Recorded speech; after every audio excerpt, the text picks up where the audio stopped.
The water was wrong. Marcus Thornfield stood at the edge of what should have been an empty lake bed and stared at the two women floating on their backs in the murky green water. They weren't swimming. They weren't drowning. They were just there. Massive bodies buoyed by the thick water, arms spread wide like starfish, faces turned toward the overcast sky. He'd bought this property site unseen 3 days ago, a distressed sale. 400 acres of Montana farmland for less than a third of market value. The listing photos showed dried earth, cracked mud, the skeleton of what used to be a lake before the drought years hollowed it out. But now it was full and occupied. Marcus's hand tightened around his truck keys. The metal bit into his palm. He could hear his own breathing, ragged and too loud in the silence. No birds, no insects. Just the faint lap of water against the rocky shore. The women hadn't moved since he'd arrived 20 minutes ago. He'd called out, waved, even thrown a stone that landed between them with a hollow plunk. Nothing. His phone had no signal out here. The nearest neighbor was 8 miles down a rutted dirt road he'd barely managed in his pickup. The farmhouse sat another half-mile behind him, windows dark, roof sagging like a broken promise. This was supposed to be his fresh start. His inheritance from a great-uncle he'd never met had been just enough for the down payment. The bank had given him the loan based on the land value alone, ignoring the fact that he had no farming experience, no equipment, and no real plan beyond desperation, and the vague hope that rural life would somehow fix what city life had broken. 34 years old, and starting over. Again. The women's skin looked pale in the strange light, almost grey. Their dresses, old-fashioned things, high-necked and long-sleeved, spread around them in the water like dark petals. Their hair fanned out in the water, moving slightly with currents he couldn't see. Marcus took a step closer. The ground near the shore was soft, wrong. It should have been sun-baked clay, hard as concrete. Instead, his boot sank 2 inches into mud that smelled like copper and rotting leaves. When had it rained? The forecast had been clear for weeks. He scanned the shoreline. The lake was roughly circular, maybe 200 yards across. The water was darker near the center, almost black. Trees pressed close on 3 sides, their branches hanging low, creating shadows that seemed to move independently of the wind. On the far shore, something glinted. Metal, maybe. Half submerged. Hello? His voice cracked. He cleared his throat, tried again. Can you hear me? The woman closest to him, the one whose face he could almost make out, turned her head, slowly, too slowly. Her eyes opened. They were completely white. Marcus stumbled backward. His heel caught on a root and he went down hard, landing on his tailbone in the mud. Pain shot up his spine. He scrambled to his feet, eyes locked on the women. They were both looking at him now. Still floating, still motionless except for their heads, which tracked his movement with the mechanical precision of security cameras. The water around them began to ripple, not from any wind, from below. Something was rising. Marcus ran. He didn't think about it, didn't plan it. His body simply turned and propelled him toward his truck with an animal urgency that bypassed rational thought. His boots slipped in the mud. He caught himself with his hands, kept moving. Behind him he heard a sound like a drain unclogging, a wet, sucking gurgle that raised every hair on his neck. He reached the truck, yanked the door open, threw himself inside. His hands shook so badly he dropped the keys. They hit the floorboard with a jangle that seemed impossibly loud. Come on, come on, come on! He grabbed them, jammed the key into the ignition. The engine turned over once, twice, died. In the rearview mirror he could see the lake. The women were gone. The water was still, but something dark was spreading from the center, discoloring the surface like oil. Third try. The engine caught. Marcus threw the truck into reverse, not caring about the careful 3-point turn he'd used to park. Branches scraped the paint.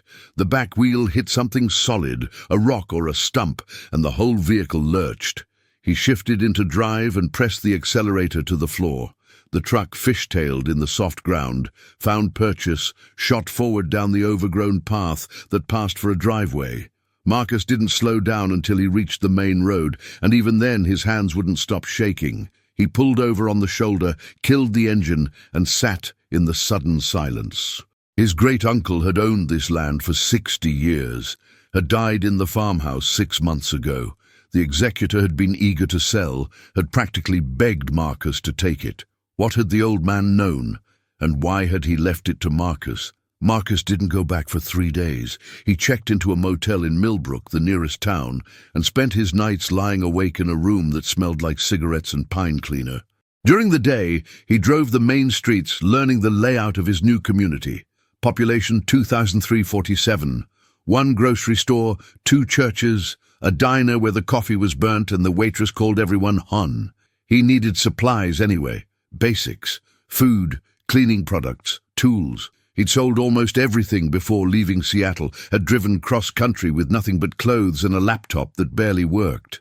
The hardware store clerk, a woman in her 60s with steel-grey hair and suspicious eyes, rang up his purchases in silence. When Marcus handed over his credit card, she glanced at the name. "You're William Thornfield's nephew." Not a question. Marcus nodded. "Bought his place." "Yes, ma'am." She studied him with an expression he couldn't read. Finally, she handed back his card. "Place has been empty a long time. Things settle when they're left alone. Sometimes they don't appreciate being disturbed." Marcus wanted to ask what she meant. Instead, he just loaded his purchases into the truck and left. That night, he called the county assessor's office. The clerk who answered sounded young, bored. Marcus asked about his property's history, water rights, geological surveys, anything that might explain a lake that shouldn't exist. "Let me check." Keyboard sounds. A long pause. "Okay, so that parcel is listed as having seasonal wetlands, but no permanent water features. Last survey was, 1983. Huh. What? There's a note here. Property boundary dispute resolved 1952. Prior claim dismissed. No details, though. Who made the prior claim? Doesn't say. You'd have to check the courthouse records, but honestly, Mr. Thornfield, that was 70 years ago. Whatever it was, it's ancient history." Marcus thanked her and hung up. Ancient history. He thought about the women in the water, their white eyes, the way they'd moved. On the 3rd day, he went back. The morning was clear, almost aggressively cheerful. Sunlight streamed through his windshield as he drove up the rutted path. Birds sang in the trees. Normal. Everything looked completely normal. The farmhouse came into view first. 2-story, white paint peeling in long strips. The porch sagged on one end. Several windows were cracked. But it was structurally sound. The inspector's report had said so. Good bones, just needed work. Marcus parked in front and sat for a moment, gathering courage. Then he got out, pulled his toolbox from the truck bed and walked up the porch steps. They creaked but held. The front door was unlocked. He'd checked it during his first visit before he'd seen the lake. Inside, the air was stale and dusty, but not as bad as he'd expected. The furniture was mostly gone. The estate sale had cleared it out, but the bones remained. Hardwood floors, high ceilings, a stone fireplace that dominated one wall of the living room. He could work with this. Marcus spent the morning opening windows, sweeping floors, taking inventory of what needed immediate attention. The plumbing worked. The electricity was on. The roof leaked in the northwest corner of the upstairs bedroom, but that could wait until he had money. He avoided thinking about the lake, but around noon he found himself walking toward it anyway, following the overgrown path through the trees. His heart rate picked up with each step. The lake was still there, still full. The water was calmer now, reflecting the sky like dark glass. No women. Marcus stood at the edge, scanning the surface. Nothing moved. He picked up a stone, threw it as hard as he could toward the center. It hit with a splash, sent ripples spreading outward. He waited. Nothing happened. Maybe he'd imagined it. Stress, exhaustion, the weight of his decisions catching up with him. He'd been running on fumes for months. The divorce, the bankruptcy, the foreclosure. His therapist back in Seattle would have said he was experiencing a dissociative episode, except he knew what he'd seen. Marcus walked along the shoreline, keeping his distance from the water. On the far side, he found what he'd glimpsed before, a metal structure, partially submerged. An old wellhead, maybe, or a pipe outlet. He'd need to come back with waders to examine it properly. As he turned to leave, something caught his eye. Scratches on a tree trunk near the water's edge, deep gouges in the bark, arranged in patterns, not random damage from animals. Letters, "Stay away." The words were old, nearly obscured by new growth, but unmistakable once you saw them. Marcus looked back at the lake. The water was perfectly still. He pulled out his phone, snapped a photo of the warning, then headed back to the house. Before I continue with the rest of the story, I want to remind you that this channel shares mysterious true stories from real people facing impossible situations. If you enjoy narratives that keep you on the edge of your seat, don't forget to subscribe and hit the notification bell so you never miss an episode. Now, let's find out what Marcus discovered about his inheritance. Marcus spent the next week avoiding the lake. He focused on the house instead, patching holes, replacing broken fixtures. The physical labor helped, kept his mind occupied, his body exhausted enough to sleep at night. He fell into a rhythm: wake at dawn, work until sunset, eat something from a can, pass out, but the lake wouldn't leave him alone. At night, he heard water sounds, not the normal gurgle of pipes or drip of a leaky faucet. These were deeper, rhythmic, like breathing. He'd get up, check all the faucets, find nothing wrong, lie back down only to hear it start again. On the 8th day, a man showed up. Marcus was on the porch, sanding the railing, when a black Mercedes pulled up the driveway. Expensive, out of place, in the Montana dirt. The man who emerged wore a suit that probably cost more than Marcus's truck, shoes polished to a mirror shine that wouldn't stay that way for long out here. He was tall, maybe 60, with silver hair swept back from a face that looked like it belonged on corporate letterhead. Confident, used to being listened to. "Mr. Thornfield?" The man extended a hand. "Richard Cavendish. I own the property adjacent to yours on the eastern boundary." Marcus shook his hand. The grip was firm, controlled. "Marcus, nice to meet you. I wanted to welcome you to the area and to discuss a potential business proposition. I'm not really in a position to... I'd like to buy your land." Cavendish smiled. It didn't reach his eyes. "I'll give you 4 times what you paid for it. Cash. You could walk away today with a substantial profit." Marcus set down the sandpaper. "I just got here. I understand, but this property, it has complications, history. Your great-uncle and I had an arrangement that was never formalized. I believe he intended to sell to me before his unfortunate passing." "What kind of arrangement?" "Water rights, primarily. Your land includes access to an aquifer that extends beneath both our properties. It's valuable, very valuable. Rather than litigate ownership, I'm offering to buy you out. Everyone wins." Marcus thought about the lake. "I haven't seen any aquifer." Something flickered across Cavendish's face. "It's there, underground. The geological surveys confirm it. The county assessor said the last survey was 1983. I have more recent data." Cavendish reached into his jacket, pulled out a folded document. "This is my offer. Take your time reviewing it, but I'd appreciate a decision by the end of the week. The development timeline is somewhat urgent." "Development? I'm planning a resort. High-end, sustainable tourism. This area is about to boom, Mr. Thornfield. You can either profit from it or struggle against it." Marcus took the papers but didn't open them. "I'll think about it." Cavendish's smile tightened. "Of course. You know where to find me." He handed over a business card. "One more thing. I'd advise staying away from the lake on your property. The water quality is questionable, could be hazardous." "What lake?" The silence stretched. Cavendish's expression shifted slightly, surprise carefully masked. "I was told there was standing water, old runoff. Perhaps I was misinformed." "Perhaps." "Well," Cavendish nodded. "End of the week, Mr. Thornfield. I look forward to hearing from you." He left in a cloud of dust that slowly settled back to earth. Marcus watched him go, then looked at the business card. Cavendish Development LLC, a Seattle address, which explained the suit.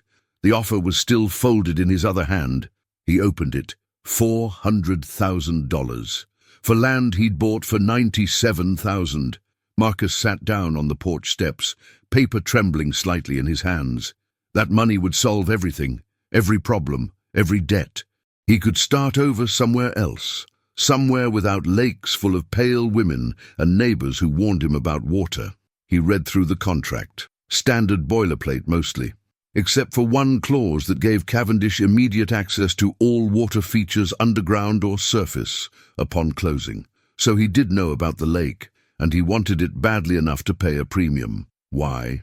That night, Marcus couldn't sleep. The water sounds were worse, constant now, a low thrumming that seemed to come from the walls themselves. He got up around 3 a.m. and walked out onto the porch. The moon was nearly full, bright enough to see by, bright enough to illuminate the path to the lake. He should go back inside, lock the door, ignore it. Instead, he found himself walking. The trees seemed closer in the moonlight, their branches reaching across the path like hands. The air was cooler near the water, damp against his skin. The lake reflected the moon perfectly, a circle of silver light floating on darkness. Marcus stopped at the shore. The water was higher than before. He was sure of it, lapping at roots that had been dry during his last visit. In the center of the reflected moon, something dark broke the surface. A head, then shoulders. One of the women rose from the water like a swimmer surfacing for air. Her dress clung to her body, heavy and dark. Her skin was corpse-pale in the moonlight, her hair hanging in wet ropes around her face. She stood waist-deep in the water, not 10 yards from shore, and looked directly at him. Her mouth opened. "He's coming for what was stolen." Her voice was wrong, layered like multiple people speaking in unison. It echoed across the water, through the trees, inside Marcus's chest. "Who?" His own voice came out strangled. "Who's coming?" "The thief, the builder of walls. He who drowned us will drown again." The second woman rose beside the first, identical, both staring with those terrible white eyes. "We are the guardians," they said together. "We are the price. We are the debt." "What debt? I don't understand." The water around them began to churn. Something massive moved beneath the surface, displacing the lake in dark swells that rolled toward shore. Marcus stumbled backward. His heel caught on a root. He went down hard, landing on his back in the mud. Above him, the trees thrashed in a wind that didn't exist. The women sank slowly back into the water. Their eyes stayed on him until the moment the surface closed over their faces. Then everything was still. Marcus lay in the mud, breathing hard, heart hammering against his ribs. His hands were shaking so badly he could barely push himself up. On the ground beside him, half buried in soft earth, something glinted, a piece of metal, tarnished. He brushed the mud away carefully. A locket. Old-fashioned, heavy, the kind that opened to hold photos. The chain was broken, corroded green with age. Marcus picked it up. His hands were filthy, muddy, but he managed to work his thumbnail into the seam. The locket popped open. Inside, 2 photos, sepia-toned, faded. 2 women, young, smiling, wearing the same high-neck dresses he'd seen floating in the water. On the back of one photo, a date, 1952, the year of the boundary dispute. Marcus closed the locket and ran back to the house. Morning brought no clarity, only exhaustion and a dread that sat heavy in Marcus's chest like swallowed stones. He'd spent what remained of the night at his kitchen table, the locket in front of him, researching on his laptop until the battery died and his eyes burned. The house had no internet. He'd been using his phone's hotspot, and the signal was weak enough that pages loaded in frustrating increments. But he'd found something. A newspaper article from June 1952 in the Millbrook Chronicle archives. The headline read, "2 sisters drown in farm accident, foul play suspected. Sarah and Emma Pritchard, ages 27 and 29. Found drowned on property belonging to William Thornfield, Marcus's great-uncle." The article was frustratingly vague. Investigating officers report suspicious circumstances. No charges filed. Property dispute ongoing. A follow-up article 2 weeks later mentioned the case had been closed. Accidental death. The Pritchard family's claim to a portion of the Thornfield land, something about a shared water source and ancestral rights, had been dismissed by the county. Marcus had searched for more, but found nothing. The story simply ended. As dawn broke, he made coffee with shaking hands and tried to think rationally. He had 3 options. He could sell to Cavendish, take the money, and run.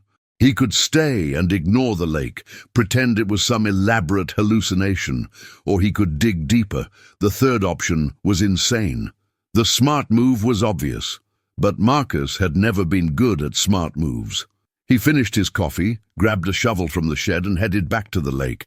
In daylight it looked almost normal. The water was still, reflecting trees and sky.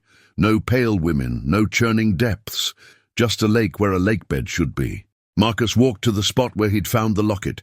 The ground was disturbed, soft. He set the tip of the shovel against the earth and pushed. The blade sank easily into mud that should have been rock-hard. He dug carefully, creating a shallow hole. 6 inches down, he hit something solid, not rock, wood. He cleared more earth away, revealing a flat surface, planks, old, weathered but intact. He traced the edges, finding the outline of a square roughly 3 feet across, a trapdoor, or a well cover. Marcus's pulse quickened. He worked the shovel blade under one edge and pried upward. The wood resisted, then gave way with a crack that seemed too loud in the morning stillness. The smell hit him immediately. Decay, standing water, something old and wrong. He pulled his shirt up over his nose and leaned forward to look inside. The hole descended maybe 8 feet, the bottom filled with dark water. Debris floated on the surface, leaves, branches, something that might have been fabric, and at the bottom, barely visible through the murk, shapes, bones. Marcus jerked back, nearly dropped the shovel. His mind raced. He should call the police, report it, let them handle it. But what would he tell them? That he'd found an old well on his property, that he'd seen ghosts, that his neighbor was offering him hundreds of thousands of dollars for a land that came with a mass grave? I wouldn't go any deeper if I were you. Marcus spun around. A woman stood at the tree line, maybe 30 feet away. She wore work boots and jeans, a flannel shirt rolled to the elbows. Her hair was short, practical. Her face was hard to age. Could have been anywhere from 40 to 60. Who are you? Catherine Pritchard. She stepped closer, but stopped a respectful distance from the hole. Sarah and Emma were my aunts. Marcus's grip tightened on the shovel. I found a locket with their photos. I know. I buried it there 30 years ago. Thought maybe it would appease them. She looked at the open hole, her expression unreadable. Didn't work. What happened to them? Catherine was quiet for a moment. When she spoke, her voice was flat, factual. Your great-uncle and Richard Cavendish's father were business partners. They bought land together in the 40s, planned to develop it, but the water rights were complicated. This whole area used to belong to the Pritchard family, my family. We'd lived here since the 1890s. When the county started selling off parcels, my grandfather kept the water rights, said whoever owned the land could farm it, but the water belonged to everyone. She gestured toward the lake. There was a natural spring here, clean water year-round. The Thornfield Cavendish partnership wanted exclusive access. They needed it for the development plan. My grandfather refused to sell, so they killed your aunts. They drowned them in the spring, made it look like an accident. Then they filled in the spring, buried it, and claimed there was no water source to fight over. Case closed. Claim dismissed. My grandfather died 6 months later. Heart attack, they said. But I think it was grief. Marcus looked at the hole. But the water came back. Water always comes back. You can bury it, poison it, build walls around it. But it remembers, and the people who died in it, they remember too. The women in the lake, Sarah and Emma. The guardians, Catherine said. That's what my grandmother called them. She said they'd stay until the debt was paid, until justice was served. What debt? Blood for blood, water for water. Catherine's eyes met his. Your great-uncle knew. That's why he never sold. Why he lived alone for 60 years on land he could barely farm. He was afraid of them, of what he'd done. I didn't do anything. This isn't my fault. No, but you inherited it. The land, the debt, the responsibility. Marcus's jaw clenched. Cavendish wants to buy me out. $400,000. Of course he does. His father's debt passed to him the same way your great-uncle's passed to you. He needs to control the water. Bury it again. Build over it. Pretend it never existed. So let him. I'll sell, take the money, and get out. Catherine shook her head. You can't sell what you don't own. This water doesn't belong to you or Cavendish or anyone. It belongs to the people who died protecting it, and they won't let you forget that. As if in response, the lake's surface rippled. Marcus and Catherine both turned to look. The water was rising, visibly, rapidly, lapping higher on the shore with each passing second. You opened the seal, Catherine said quietly. Now they know you're listening. The water rose another foot, then another. It reached the tree line, began creeping up the roots. What seal? The wooden cover. It was a barrier, weak but enough to contain them, to keep them in the water. Catherine backed away from the advancing lake. You need to close it, now! Marcus grabbed the broken wooden cover, tried to fit it back over the hole. It wouldn't stay. The wood was too damaged, the edges too crumbled. The water kept rising. From the center of the lake, both women surfaced. They moved through the water toward shore with impossible speed, gliding just beneath the surface like sharks. Run! Catherine was already moving, heading for the tree line. Marcus dropped the shovel and followed. Behind them, the water reached the hole he'd dug and poured in, filling it with a sound like a scream. They didn't stop until they reached Marcus's truck. Catherine was breathing hard. Marcus's hands shook as he fumbled for his keys. You need to understand something, Catherine said. This isn't about money or property or old family feuds. This is about theft. Murder, crimes that were never answered for, and the water remembers everything. Then what am I supposed to do? Give them justice. Find proof of what your great-uncle and Cavendish's father did. Make it public. Force the truth into the light. That was 70 years ago. There's no proof. There is. Catherine pulled a folded paper from her pocket. My grandmother kept documents, statements, evidence. The sheriff back then refused to look at it. Said it was just family drama, but I have it, all of it. She pressed the paper into Marcus's hand. Cavendish knows about this. That's why he wants your land. If you sell, he gets the water. He buries the evidence, literally. The spring disappears again. The story dies. And if I don't sell, then you face what's coming, because he won't stop, and neither will they. She nodded toward the lake, now visible through the trees, its water dark and still. Marcus looked at the paper in his hand. An address. What's this? Where you'll find the truth. Catherine turned to go, then paused. One more thing. Don't go near the water at night. That's when they're strongest. When they can do more than just watch. She walked away, disappearing into the trees before Marcus could ask anything else. He got in his truck and sat there for a long moment, engine off, paper clutched in his hand. Through the windshield, he could see the farmhouse, his inheritance, his fresh start, his curse. Marcus waited until evening to follow the address Catherine had given him. He told himself it was because he needed time to think, to plan. The truth was, he needed daylight to fade before he could find the courage. The address led to a storage unit on the outskirts of Millbrook, one of those places with orange doors and security lights that turned the night sodium yellow. Unit 127. Marcus had the code Catherine had written on the paper.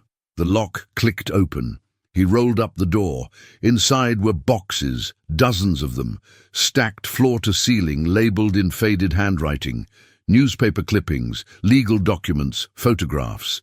An entire family's documentation of injustice, carefully preserved, waiting. Marcus pulled out his phone, turned on the flashlight and started reading. It took hours. By the time he finished, his phone battery was at 6% and his hands were numb from the cold. But he understood now. William Thornfield and Richard Cavendish Sr. had partnered on a resort development in 1951. They needed water for the hotel, the golf course, the luxury cabins. The Pritchard Spring was perfect, except the Pritchards wouldn't sell, so they'd forged documents.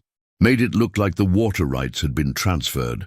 When Sarah and Emma Pritchard discovered the fraud and threatened to report it, they'd been silenced. The drowning wasn't an accident. According to witness statements Catherine's grandmother had collected, both men had been seen near the spring that day. There were rope marks on the victim's wrists and ankles, noted in the autopsy, but dismissed as post-mortem damage from debris. The county sheriff at the time was Richard Cavendish Sr. His brother-in-law. Case closed. No charges filed. The development never happened. Too much scrutiny after the deaths. The partnership dissolved, but the land and water rights stayed with Thornfield and Cavendish, divided between them. And now Richard Cavendish Jr. wanted to finish what his father started. Marcus photographed every document. When his phone finally died, he loaded several boxes into his truck. Evidence, proof, enough to reopen the case, to force an investigation. He was closing the storage unit when headlights swept across the parking lot, the black Mercedes. Cavendish got out, and this time he wasn't alone. Two men emerged from the back seat. Large, professional, the kind of people who get paid to be intimidating. Mr. Thornfield. Cavendish's voice was still smooth, still controlled, but the pretense of friendliness was gone. Working late? Marcus's hand moved toward his truck door. One of the men stepped between him and the vehicle. "I've been learning about history," Marcus said. "My great-uncle, your father, the Pritchard sisters. Ancient history, as I said. Murder doesn't have a statute of limitations." Cavendish's smile was cold. "You have no proof of murder. What you have are the desperate accusations of a grieving family, long since dismissed by proper authorities. I have autopsy reports, witness statements, forged documents. You have papers stored in a rented unit that could burn down tonight." Cavendish took a step closer. "You're in over your head, Mr. Thornfield. This isn't Seattle, this is Montana. Things happen out here, accidents. People get lost on their own land, fall into old wells. No one finds them for years. Is that a threat?" "It's history repeating itself." Cavendish nodded to his men. "The offer is withdrawn. You're going to sign a new contract. Sale price, $1. Transfer of all water rights and mineral claims to Cavendish Development. Immediate possession. And if I refuse, then you'll have an accident tonight, and your land will go to probate, where I have very good lawyers and very patient timelines." He pulled a document from his jacket. "Sign." Marcus looked at the paper, at the men blocking his truck, at Cavendish's cold, certain expression. He thought about Sarah and Emma Pritchard, about his great-uncle, living alone for 60 years with his guilt, about water that remembers. "No." Cavendish's face hardened. "Foolish." He nodded. The men moved. Marcus ran. He didn't head for his truck. They'd cut him off before he made it. Instead, he ran toward the storage units, into the maze of orange doors and shadows. His boots echoed on pavement. Behind him, heavier footsteps gave chase. He turned a corner, found himself in a dead end. Turned back. One of Cavendish's men was there, blocking the way. Marcus looked around frantically. The storage unit doors were all locked except Unit 127, still open. He dove inside, grabbed the door, started pulling it down. The man lunged forward, caught the door with both hands. They struggled, the metal groaned. Marcus let go suddenly. The man stumbled forward. Marcus kicked him hard in the knee. The man went down with a grunt. Marcus yanked the door the rest of the way down. It locked automatically from the inside, a security feature he'd noticed earlier. He was trapped, but so was he. His phone was dead. The unit had no other exit. He could hear voices outside, Cavendish giving orders. Then he heard another sound. Water. It was impossible. The storage unit was concrete and metal, 50 miles from his property. But he heard it clearly. The slow, steady lap of waves against shore. In the beam of the flashlight he'd been using, the boxes began to drip Water beaded on cardboard, ran down in streams, pooled on the floor. The temperature dropped. His breath fogged the air. The water on the floor began to move. It flowed toward the door, gathering, rising, taking shape. Two shapes. Sarah and Emma stood between Marcus and the door. Their dresses dripped steadily. Their hair hung wet and heavy. Their white eyes reflected the flashlight beam. "The debt must be paid," they said together.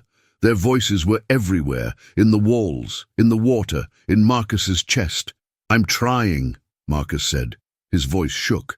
"I'm trying to expose what they did to you, to get justice. Justice is ours to take." The water rose higher, ankle deep now. It flowed under the door, seeping through the seal that should have been waterproof. Outside, someone screamed. Marcus pressed his ear to the door.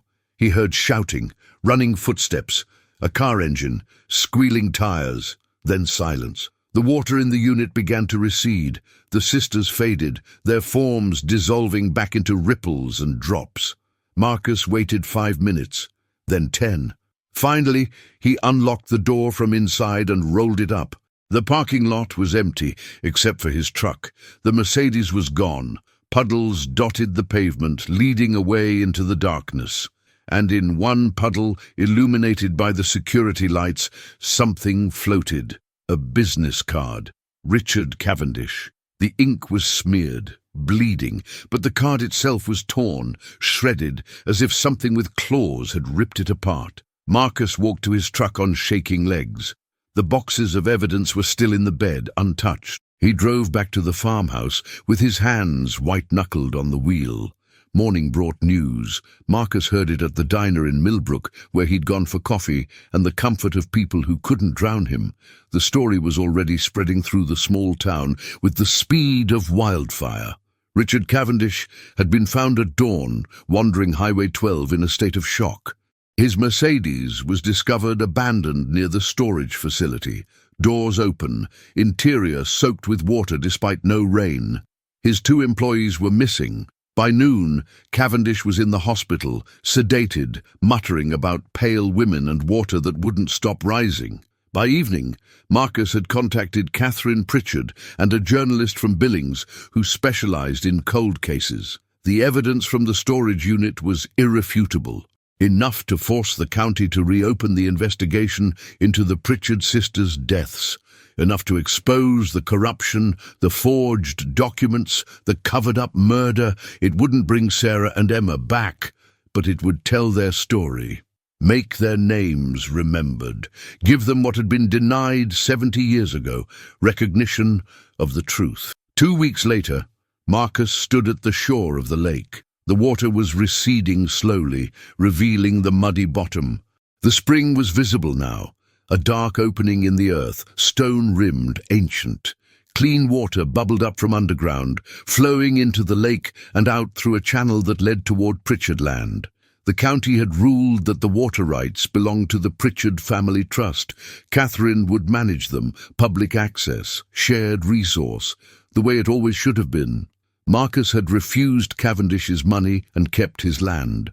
The farmhouse was coming along. He'd replaced the roof, fixed the windows, painted the porch. It was starting to feel like home. He never saw the pale women again, but sometimes at night he heard the water sounds. Gentler now, almost peaceful, like breathing, like the land itself had exhaled after holding its breath for decades. Catherine stopped by one afternoon with a gift, a stone marker professionally engraved. "For the spring," she said, "so people remember." Together they placed it near the water's edge. The inscription was simple: "In memory of Sarah and Emma Pritchard, guardians of the water, their truth restored." Marcus stepped back and looked at the lake, the farmhouse, the land that had chosen him as much as he'd chosen it. He'd come here running from failure, hoping for a fresh start. He'd found something else instead: purpose, connection, the weight of responsibility, yes, but also the satisfaction of seeing it through, of doing the right thing, even when it was hard. Especially when it was hard. The water gleamed in the afternoon sun, clear and bright. Birds called from the trees. Life was returning to the spring. Marcus smiled. He had work to do, a farm to build, a story to tell, and for the first time in years, he felt like he was exactly where he needed to be. If you found this story compelling, I have more mysterious true accounts waiting for you. Check out the next video where I share another incredible story of secrets, justice, and the supernatural forces that refuse to let the past stay buried. And don't forget to subscribe to the channel. New stories are posted every week. Thank you for watching.